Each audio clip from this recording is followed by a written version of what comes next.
নূতন বর্ষ 2024 উপলক্ষে জগতর সর্বজনসাধাରଣ ଓ ଗୁରୁଜନମାନଙ୍କୁ ମୋର କୋଟି ପ୍ରଣାମ, କୋଟି ଦଣ୍ଡବତ।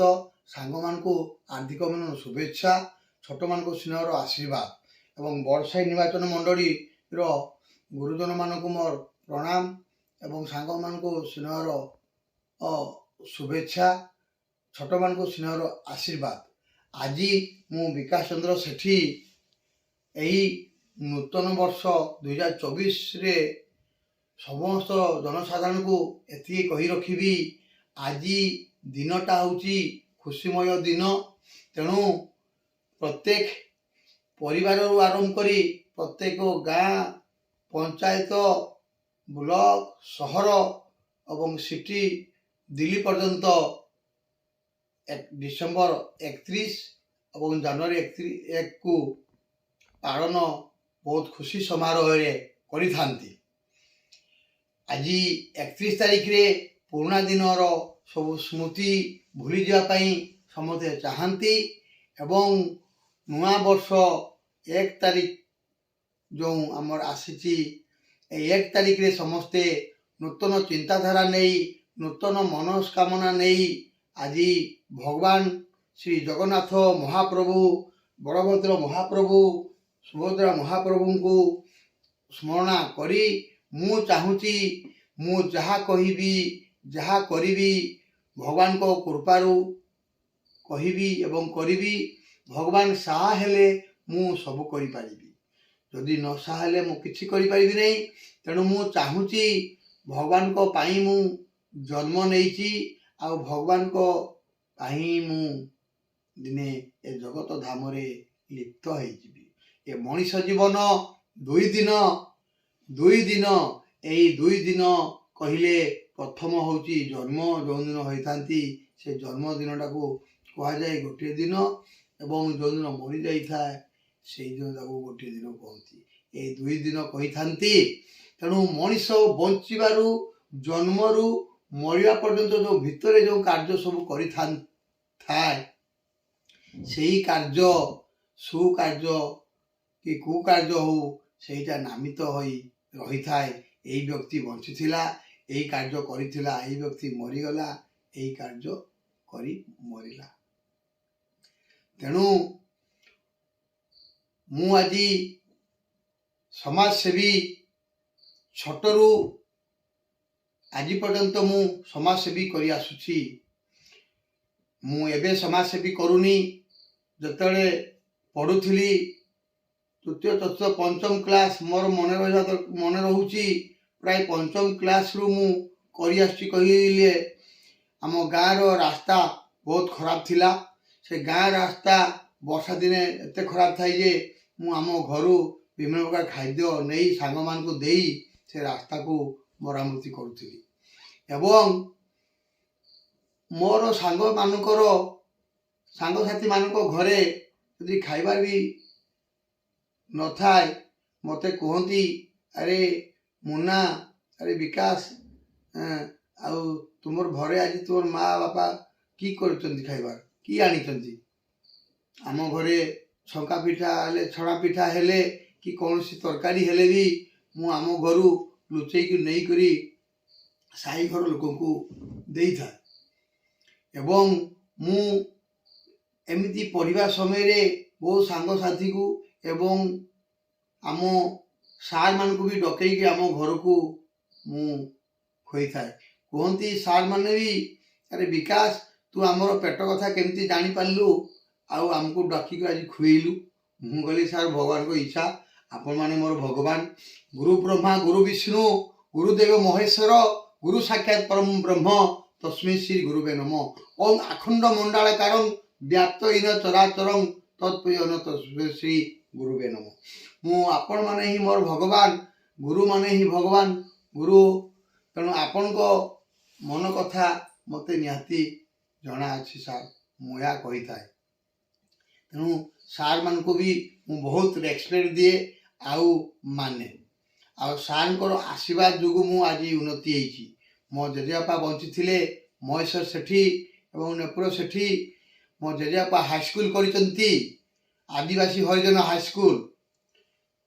ଯଶୀପୁର କପନରେ ମୋ କାକା କରୁଣାକ ସେଠୀ ସେ ଯଶପୁର କଲେଜରେ ସେ ନିଜେ ଗଢ଼ିଛନ୍ତି ଯଶପୁର କଲେଜକୁ। ସେ ବିଜେପି କଲେଜରୁ ପଢ଼ି ଆସିଲା ପରେ ସେ ନିଜେ ଯଶପୁର କଲେଜ ଗଢ଼ିଛନ୍ତି। ତେଣୁ ଆମ ଫ୍ୟାମିଲିର ବ୍ୟାକଗ୍ରାଉଣ୍ଡ ଅଛି ଧର୍ମ ଅନୁଷ୍ଠାନ ଗଢ଼ିବା ଆଉ ଲୋକଙ୍କୁ ଦାନ ଧର୍ମ କରିବା। ମୋ ଜେଜେବାପା ଯେଉଁ ହାଇସ୍କୁଲରେ କରିଥିଲେ ସେ ହାଇସ୍କୁଲ ମୁଁ ପଢ଼ୁଥିଲି ଆଦିବାସୀ ହରିଜନ ହାଇସ୍କୁଲ। ସେଇ ହାଇସ୍କୁଲରେ ଯେତେବେଳେ ଆମେ ପାଠ ପଢ଼ିଲୁ ମାଷ୍ଟର ମାତ୍ର 2ଟା ଥିଲେ। ଆଉ ଆମେ କ୍ଲାସ ଗଲା ପରେ କହୁଥିଲେ ଏଇ ତାର କଲେଜରେ ପାଠ ପଢ଼ୁଛି ଏ କଲେଜ କ'ଣ ହବ ଏ ସ୍କୁଲ ହବ। ଆଜି ସେଇ ସ୍କୁଲ ସେଇ ହାଇସ୍କୁଲରେ ଆଜି ପାଠ ପଢ଼ୁଛନ୍ତି। ଆଜି ସେଇ ହାଇସ୍କୁଲ ଆଜି 5ଟି ସଚିବ ଆମର ଭିକେ ପାଣ୍ଡିଆନ ସାର୍ ଆଜି ତାକୁ ଗ୍ରାଣ୍ଟ କରି ଆଜି ଆମ ଗାଁରେ ଏକ ପ୍ରଫୁଲ୍ଲିତ କରିଛନ୍ତି। ଗାଁର ପରିବେଶ ଚେଞ୍ଜ କରିଛନ୍ତି 5ଟି ସଚିବ ସେ ଆଦିବାସୀ ହରିଜନ ହାଇସ୍କୁଲକୁ। ତାର ଏତେ ସୁନ୍ଦର କାରୁକାର୍ଯ୍ୟ ହେଇଛି। ଆଜି ମୋ ଜେଜେବାପା ବଞ୍ଚି ନାହାନ୍ତି, ମରିଯାଇଛନ୍ତି। ସେ ସବୁବେଳେ କହିଛନ୍ତି ମୁନା ତୁ ସବୁବେଳେ ଏଇ ସ୍କୁଲକୁ ଦେଖିବୁ ଆଉ ଇଏ କରିବୁ। ମୁଁ ପ୍ରାୟ ସେ ସାର୍ମାନଙ୍କୁ ଯୋଗାଯୋଗ କରେ, ତାଙ୍କର ଅସୁବିଧା ସୁବିଧାରେ ମୁଁ ତାଙ୍କୁ ସହଯୋଗ କରିଥାଏ ଆଉ କିଛି ଅର୍ଥ ରାଶି ବି ସାହାଯ୍ୟ କରିଥାଏ। ଏହି ବାରିପଦା ଏଇ ଦେବେନ୍ଦ୍ରପୁର ଜଣେ ବ୍ୟକ୍ତି ମଧ୍ୟ ଆଜି ସେଇ ଆଦିବାସୀ ହରିଜନ ହାଇସ୍କୁଲରେ ମୋ ଜେଜେବାପାର ଚାକିରି କରିଛନ୍ତି ମୋ ଏଇ ଘର ପାଖ ସେପଟର। ତେଣୁ ମୁଁ ଏକା ଆଜି ସମାଜସେବା କରୁନି, ମୋ ଜେଜେବାପା ବି ସମାଜସେବା କରୁଛନ୍ତି। ମୁଁ ବିଏସ୍ସି ପଢ଼ୁଥିଲି ଏଇ MPC କଲେଜରେ କେମିଷ୍ଟ୍ରି ଅନର୍ସ ନେଇକରି। ମୁଁ ବିଏସ୍ସି ପଢ଼ିଲା ପରେ ମୁଁ ଫାର୍ମାସିଷ୍ଟ ପଢ଼ିଲି ବରପାଲିରେ। ବରପାଲିରେ ଡିପ୍ଲୋମା ଫାର୍ମାସି ପଢ଼ି ଆସିଲା ପରେ ମୋ ଜେଜେବାପା କହିଲେ ତୁ ଯେଉଁ ପାଠ ପଢ଼ିଛୁ ତୁ କ'ଣ କଲେଜ କରିପାରିବୁନି? ମୁଁ କହିଲି କରିପାରିବି। ତ ଏଇ କଲେଜ କରିବା ଭିତରେ ପଢ଼ିବା ଭିତରେ ମୁଁ ଗାଁ ବୁଲି ସାଇକେଲରେ ଲୋକମାନଙ୍କର ଦେହ ଖରାପ ଯୋଗୁଁ ମେଡ଼ିସିନ ବିତରଣ କରୁଥିଲି, ମେଡ଼ିସିନ ଦେଉଥିଲି। ପ୍ରତ୍ୟେକ ଏଇ ନିଜ ହାତରେ ମୁଁ ଚିକିତ୍ସା କରିଛି। ଏବେ ବି ମୋର ଗାଁରେ ପଚାରିଲେ କି ଗାଁର ଚାରିଆଡ଼େ ପଚାରିଲେ ମୋର ସ୍ମୃତି ଗାଁର ଲୋକମାନେ କହିବେ। ତେଣୁ ମୁଁ ସମାଜ ସେବା ଖାଲି ଗାଁରେ କରିନି। ଆପଣଙ୍କର ବିଷେଇ ବ୍ଲକ ବୁଢ଼ାମରା ବୋଲି ଗୋଟେ ଗାଁ ଅଛି, ସେଠି ମଧ୍ୟ ମୁଁ ସପ୍ତାହକୁ ଥରେ ଯାଇ ସେଠି ମଧ୍ୟ ଚିକିତ୍ସା କରୁଥିଲି। ମୁଁ କେଉଁଝରର ଘଟଗାଁ ବ୍ଲକର ତୁରାଣୀ ପୋଖରୀରେ ମଧ୍ୟ ମୁଁ କ୍ଲିନିକ୍ କରି ସେଠି ମଧ୍ୟ ଲୋକଙ୍କୁ ମୁଁ ସେବା ଚିକିତ୍ସା କରୁଥିଲି। ପଇସା 200 ଟଙ୍କା ହେଲେ ଲୋକମାନେ 100 ଟଙ୍କା ଦିଅନ୍ତି। ମୁଁ କିଛି କହେନି, ମୁଁ କହିଲି ହଉ ଆପଣମାନେ ଭଲ ହୁଅନ୍ତୁ, ମୋତେ ଯଦି ଦେବାର ଅଛି ଭଗବାନ ଦେବେ। ତେଣୁ ତୁମେମାନେ ଭଲ ହେଲେ ମୁଁ ଖୁସି ହେବି, ସେଇଟା ହିଁ ମୋର ଧନ। ମୁଁ ଥିଲି ଝାଡ଼ଖଣ୍ଡର ଆପଣଙ୍କର ଥିଲି ଦାଦୁଗୁଡ଼ାରେ ଏବଂ ରାଞ୍ଚିର ଥିଲି କାଣ୍ଟାଟୋଲିରେ, ହଜାରିବାଗ, କରଡ଼ମା, ଗିରିଡି। ମୁଁ ଏଇସବୁ ଏରିଆ ମଧ୍ୟରେ ଯାଇ ସ୍ୱାସ୍ଥ୍ୟ ଚିକିତ୍ସା କରି ସେବା କରୁଥିଲି। ଲୋକମାନଙ୍କୁ ମୁଁ ବହୁତ ଚିକିତ୍ସା ମଧ୍ୟ କରିଛି। ତ ସମାଜ ସେବା ମୋର ଗୋଟେ ଧର୍ମ। ତେଣୁ ସମାଜ ସେବା କରିଆସୁଛି, ମୁଁ କାହାକୁ କହୁନଥିଲି। କଲେଜ କରିଛି, ମୁଁ ସେଥିରେ 1,00,000 ଟଙ୍କା ଲେଖା ଲୋନ୍ ଦେଉଥିଲି ବର୍ଷକୁ 5ଟା ପିଲା। ଆଜି ଯେଉଁମାନଙ୍କୁ ମୁଁ ଲୋନ୍ ଦେଇଥିଲି ସେମାନେ ଆମ ଅନୁଷ୍ଠାନକୁ ଯେଉଁ ପଇସା ବାକି ଥିଲା ଦେଇପାରୁନଥିଲେ। ସେମାନେ ବିଭିନ୍ନ ପ୍ରକାର ପଲିଟିକାଲ ଏବଂ ବିଭିନ୍ନ ପ୍ରକାର ନେତାମାନଙ୍କର ପ୍ରଲୋଭନରେ ପଡ଼ି ତାଙ୍କ ଦ୍ୱାରା ମୋତେ ବ୍ଲାକମେଲିଂ କେସ୍ ମଧ୍ୟ ଦେବା ପାଇଁ ପଛେଇ ନଥିଲେ। କିନ୍ତୁ ସେଇ ଛାତ୍ରଛାତ୍ରୀମାନେ ପରେ ମୋତେ କ୍ଷମା ମାଗିଲେ, କହିଲେ ସାର୍ ଆମକୁ ଏଇ ବ୍ୟକ୍ତି କହିଥିବାରୁ ଆମେ ଆପଣଙ୍କ ନାମରେ ଭୁଲରେ ମିଥ୍ୟା କେସ୍ ଦେଇଥିଲୁ। ମୁଁ କହିଲି ଭଗବାନ ଅଛନ୍ତି ମା, ଧର୍ମର ଜୟ ପାପର କ୍ଷୟ। ମୁଁ ଯଦି ଅଧର୍ମ କରିଥିବି ମୋତେ ଅଧର୍ମ ହେବ, ଆଉ ଯଦି ମୁଁ ଧର୍ମ କରିଛି ନିହାତି ଭଗବାନ ମୋତେ ଦିନେ ହେବ। ମୋତେ ଯେଉଁମାନେ ଖରାପ କେସ୍ ଦିଆ କରାଉଥିଲେ କି ଦେଇଥିଲେ ସେମାନେ ଧୂଳି ଉଡ଼ି ଯାଇଛନ୍ତି, ସେମାନେ ବହୁତ ବିପଦରେ ପଡ଼ିଛନ୍ତି। ଆଉ ଯେଉଁମାନେ କହୁଛନ୍ତି ବି ସେମାନେ ନିହାତି ବହୁତ ବିପଦରେ ପଡ଼ିବେ ବୋଲି ମୁଁ ଆଶା ରଖିଛି ଆଉ ଭଗବାନଙ୍କ ଉପରେ ଛାଡ଼ି ଦେଇଛି। ତେଣୁ ମୁଁ ସବୁବେଳେ ଧର୍ମରେ ରହିଛି, ଧର୍ମ କରିବି ଆଉ ଧର୍ମ କରି ଚାଲିଥିବି। ଏବେ ବାରିପଦାରେ ହସ୍ପିଟାଲ, ବାଲେଶ୍ୱରରେ, କେଉଁଝରରେ 3ଟି ହସ୍ପିଟାଲ ମଧ୍ୟ କରି ସ୍ୱାସ୍ଥ୍ୟ ଚିକିତ୍ସା କରିବି। ଲୋକମାନଙ୍କୁ ବହୁ କମ୍ ମୂଲ୍ୟରେ ମୁଁ ଚିକିତ୍ସା ଯୋଗାଇ ବୋଲି ଆଶା ରଖିଛି। ଏବେ IAS, IPS, banking, railway, constable ଏ ଯେଉଁ ବହି ବିତରଣ ମୁଁ କଲି ବଡ଼ସାହି କଲେଜରେ ପୁଣି ବେତନଟି ଏବଂ ବହିସିଂହା କଲେଜରେ କରିବା ପାଇଁ ମଧ୍ୟ ବହି ଷ୍ଟକ୍ ଅଛି। ଏସବୁ କଲି। ମୁଁ ଆଗରୁ ମଧ୍ୟ କରିଥିଲି। ଗତ ବର୍ଷ ମୁଁ ଆପଣଙ୍କ MPC କଲେଜ ପିଲାଙ୍କୁ 200 ପିଲାଙ୍କୁ ଡକେଇ ମୁଁ ତାଙ୍କୁ ମଧ୍ୟ ବହି ବିତରଣ କରିଥିଲି। MPC କଲେଜ ପିଲାମାନେ ଆସିଥିଲେ ଏବଂ ମୋର ଭାରତ ବିକାଶ କନଭେଣ୍ଟ ସ୍କୁଲ 2018 ମସିହାରୁ ହେଇଛି। ମୋର ଭାରତ ବିକାଶ କନଭେଣ୍ଟ ସ୍କୁଲ ମୁଁ ବାଲେଶ୍ୱର ବି କରିଛି, ବାରିପଦାରେ କରିଛି। Free admission, free book, free dress. ତେଣୁ ମୁଁ ଆଜି ସମାଜ ସେବା କରୁନି, ଛୋଟ ବଡ଼ୁ କରି ଆସୁଛି। ବଞ୍ଚିଥିବା ପର୍ଯ୍ୟନ୍ତ ମୁଁ ସମାଜ ସେବା କରିବି ବୋଲି ଭଗବାନଙ୍କୁ ମୁଁ ଗୁହାରି କରୁଛି। ଯଦି ଭଗବାନ ସାହା ହେବେ ଆଉ ତାଙ୍କରି କୃପାରେ ମୁଁ କରିପାରିବି। ଭଗବାନଙ୍କ ସତ୍ସାହ ଯଦି ଭଗବାନଙ୍କ ସାହସ ନଦେବେ ତାହେଲେ ମୁଁ କରିପାରିବି ନାହିଁ। କିନ୍ତୁ ମୁଁ ଚେଷ୍ଟା କରୁଛି। ମୋ ଖାଇବା ପେଟରୁ ଦାନାରୁ ମୁଁ ସମାଜ ସେବା କରୁଛି। ମୁଁ କାହାର କଳା ଧନ ଆଣୁନି, କାହାର ବ୍ଲାକମେଲିଂ କରୁନି। ତେଣୁ ଭଗବାନ କୃପାରୁ ମୁଁ ଚାହୁଁଛି ଆଗକୁ ଆହୁରି କରିବି। ତେଣୁ ପ୍ରତ୍ୟେକ ବ୍ୟକ୍ତିଙ୍କର ସ୍ନେହ ମମତା ଆବଶ୍ୟକତା, ପ୍ରତ୍ୟେକ ଲୋକଙ୍କ ସ୍ନେହ ମମତା ଆଦର ଆବଶ୍ୟକତା।